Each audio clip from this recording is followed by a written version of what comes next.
ముందు కంప్యూటర్ నేర్చుకో, దాంట్లోకి ఎన్ని రకాలుగా వెళ్ళాలో నేర్చుకో, అందులో పని వెతుక్కుని రోజు అదే పని మళ్ళీ మళ్ళీ మళ్ళీ మళ్ళీ చేస్తూ ఉండు. డబ్బులు వస్తాయిరా. ఫ్యూచర్ మొత్తం డబ్బులు ఉన్నోడిది కాదు, ఇన్ఫర్మేషన్ ఉన్నోడిది. అర్థమైందా? ఆ ఇన్ఫర్మేషన్ కోసమే కంప్యూటర్ నేర్చుకో.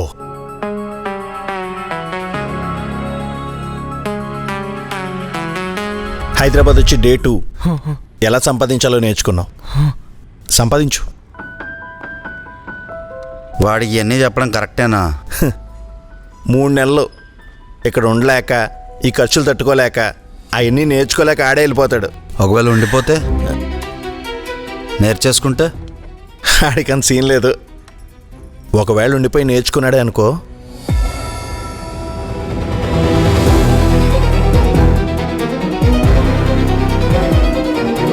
ఆడిని ఇంకెవ్వడూ ఆపలేడు.